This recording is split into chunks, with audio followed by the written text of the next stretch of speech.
Hello everyone, Golden Ashes Gaming here, and we're doing another Dark Souls video. Um, I realized the last videos I've been doing have been like incredibly long, so I think I'm gonna try and shoot for a shorter video this time. Um, Hopefully it won't be that long. Uh, but I'm gonna try to trim down the time in this video. Just do like a smaller task. I think the main reason I've been filming so much for single videos is because there's like so much to do in Dark Souls, and it's hard to cram it all into like small videos. I mean, especially if you're doing walkthroughs. I mean, like, I've seen people play it like, people like YouTubers like PewDiePie. Like, I've seen him recently doing a Dark Souls walkthrough, and he edits everything out of it. Like, you really don't see much of the gameplay at all. And I mean, I guess that's okay for like comedy purposes, but I'm giving a walkthrough, so it's hard to fit everything I need to fit in a span of like 15 minutes. So I'm still trying to get the material I need in there along with a shorter time. Anyways, from the last video, I was discussing there may being an enemy in that tower where the bonfire was, and I think I remembered one of these guys being in there. I don't know if he spawns in there, or I just remember me on my last playthrough luring him all the way across the bridge because I was scared and running away from him. So, I'm not sure. Might not be anyone there, though. So, you'll find out whenever you play through it. That guy's not too hard, though. He's really big and slow.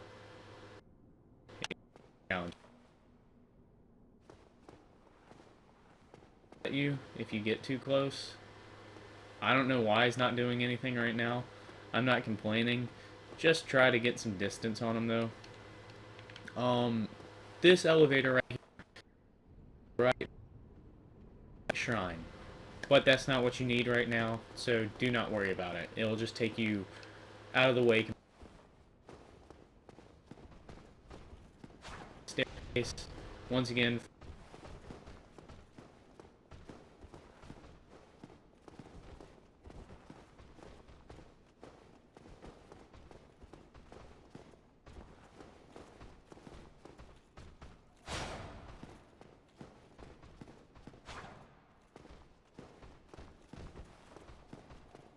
Which is what you need.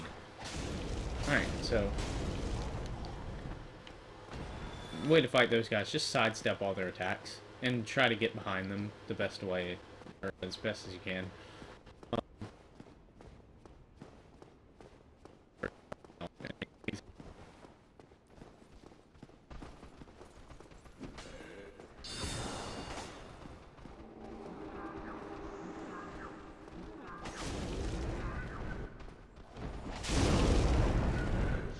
So, a wizard guy will like it.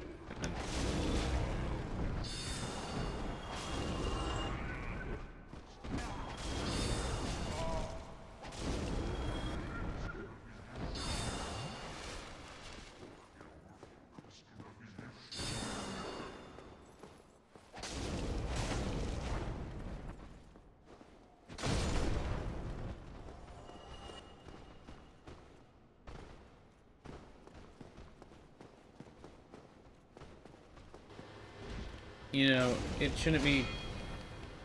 Don't try not to let him fall. I guess I actually might die here, which is not good. No, actually, I'm good. That was really close, though.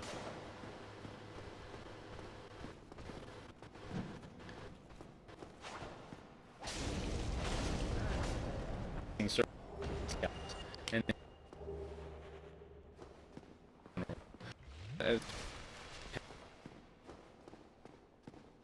fight enemies like that. So here,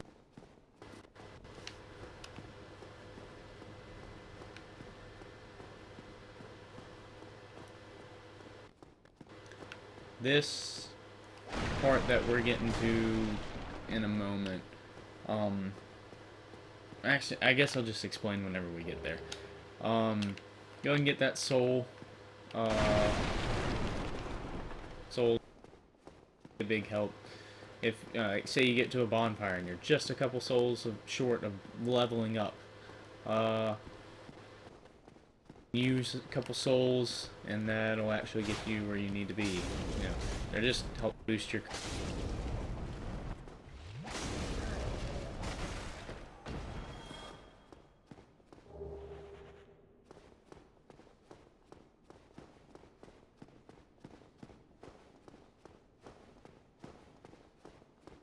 Humanity.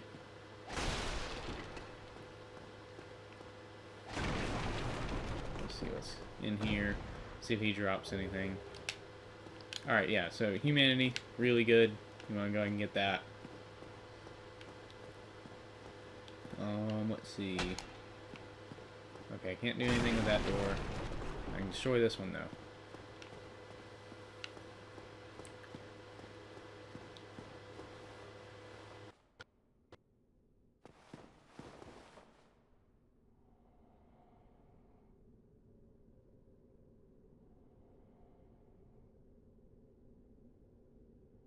This guy. You can talk to him, and he seems like a real charming fellow, and he seems very, very nice. But if you let him out of this prison, later in the game, the bonfire at Firelink Shrine will completely go down, and you will not know why. And it'll say the firekeeper of the bonfire is dead, and you find out that he did it. And you'll later find this little thing that occasionally it'll tremble, and whenever it does, you can teleport yourself into his world. Then you have another boss fight with him, like a warrior on his side. And once you kill him, you can get his armor. I think you get a firekeeper soul, and it's just another boss fight. So you can do it if you want some more gameplay, but if you don't want to deal with the hassle, then I am in love. you can leave. Could you help me? As you can see, I am stuck without recourse. And it's what I did on the first playthrough. So, why not? And he has pretty cool armor, so all you gotta do.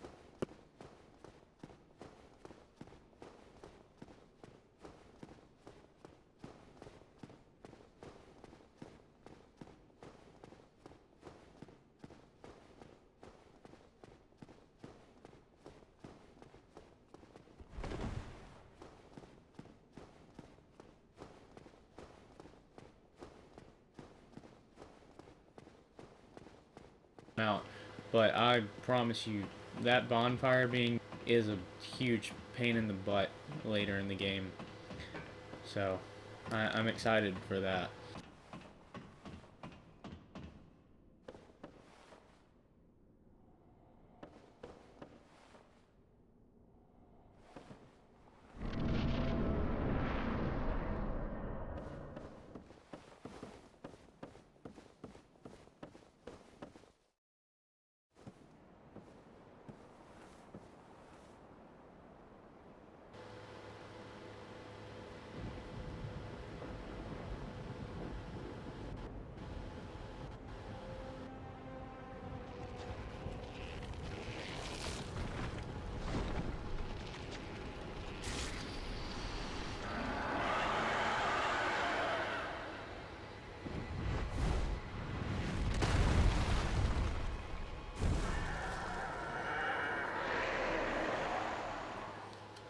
Alright, so I tried fighting these guys before I found the Drake Sword, which was, like, literally impossible. And, yeah, it's just not going to happen. So, you're going to want that Drake Sword, for sure. Or else this boss fight is not happening. And actually, I'm wondering if they have fire resistance, because I'm not doing that much damage to them. But that might just be from my second playthrough, because it does make everything harder. Nope. They're just really hard to fight. So, you can break off their tail, and you can get the gargoyle tail axe, and that'll actually prevent him from doing a lot of attacks on you. So if you can get behind them, you want to go ahead and do that. But what makes this a really pain in the butt is the second one comes, and he breathes fire, and fire will screw you up in this game. So you gotta, it's just hard. You see, like, that would probably kill you if you were on your first playthrough. And I'm actually kind of nervous. I don't think I might die.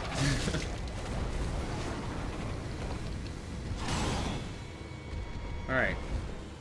But yeah, I remember, like, not being able to complete this boss battle at all. And I actually quit the game for a couple months because I just figured it was impossible. Then one of my friends told me about the Drake Sword, and it helped me a lot. So that's why you need that.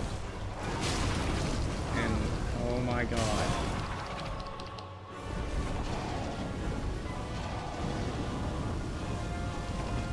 And I died. Great.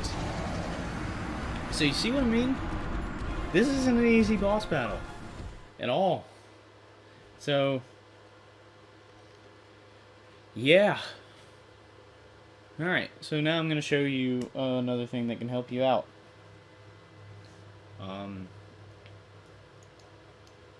As soon as this gets unloading.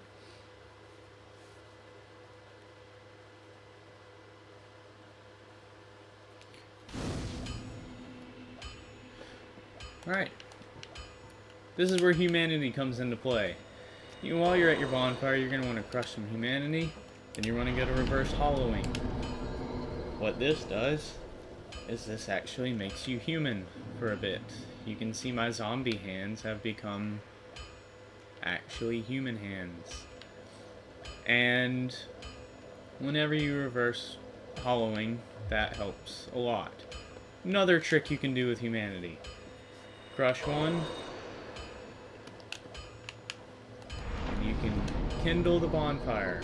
And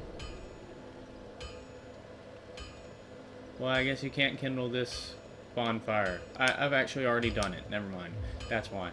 But what happens whenever you kindle a bonfire is you get 10 Estus Flasks instead of 5, which is a big help. So I just wasted humanity there, but that's alright. No worries. But if you got humanity, reverse your hollowing, especially for this boss fight, and kindle bonfires any chance you get. If you have extra humanity laying around, kindle bonfires. That will help you so much it's not even funny. Because 5 extra Estus Flasks is a tremendous lifesaver in this game. Like, it's a world's difference if you do that. So, humanity's very valuable.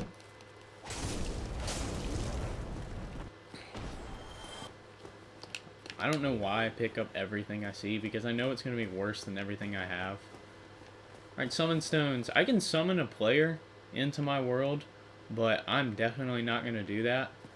I've never done this game with any other players, and I don't plan on it, because I honestly don't trust multiplayer. Because I've heard some pretty cruel stories about multiplayer in Dark Souls. Players will join your world just to simply kill you, or they'll be really big dicks, and they'll actually kill NPCs that are needed for the story to progress. And basically, if they do that, you can't even continue the game. So there's really just, like, I don't like it. And I don't know why all these white lights are coming up now. It's kind of weirding me out. I hope that guy didn't join my world.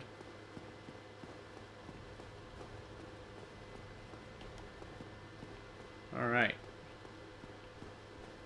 So we'll go back here. Oh crap, I'm gonna get messed up.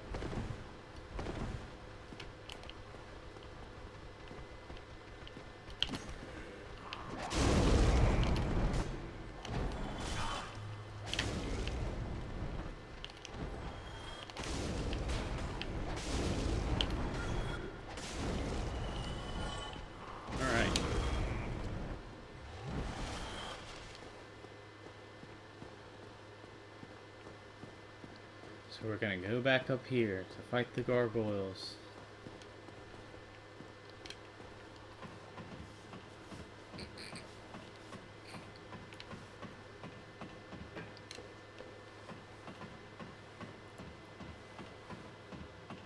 Now, if you have humanity activated, that's how you can summon people into your world, or you can summon some people from the game to help you out, like Knight Solaire. And Solaire is amazing, and he is a tremendous help all the way throughout the game. So, if you have a really tough boss battle, activate some humanity and get Solaire in here. Because not only will he draw attention of the bosses from you, he will mess them up because he is a boss. So, go to fight this boss battle with Solaire by my side, and he just starts chucking lightning bolts at him. And do you see how much damage that did? So while he's actually getting kind of messed up, but I can hit this gargoyle all day long while he's fighting Solaire. And while he's fighting me, Solaire can attack him. Might as well get my souls back, though. Alright. Oh, crap. So, I'm going to let him go after Solaire for a bit, so I'm chugging Estus. See, it's always nice to have someone there fighting with me. But I don't trust multiplayer, so I'm always going to use Solaire. I'm going to get some space because that other gargoyle is probably going to start messing us up. That was a really dumb move on my part.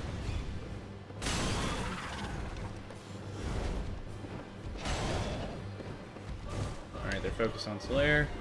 They're Estus. But there's fire all over the place, so I can't really get in and mess this guy up.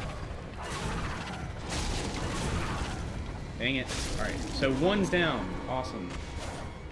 That's very helpful. Alright. So, now we just can focus on this one. And Solaire's going to be chucking lightning bolts.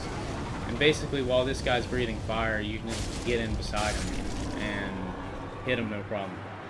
So, there you go. That's how you beat that gargoyle. Or gargoyles. So, huge help to have Solaire with you, and kindling bonfires, big help. But that's how you do it. And even if you have Solaire and 10 Estus flasks and everything like that, you're not going to do it without the Drake sword. So, get that sword. Like, you're going to need it. So, then we head up this tower. Up this really long ladder.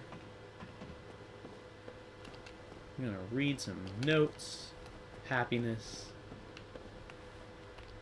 I am pretty happy after killing those bosses. I think that's what makes this game so great. No matter how furious you get, once you accomplish something, it is the biggest feeling of accomplishment ever. And then, pull this lever, and you have rung your first bell tower.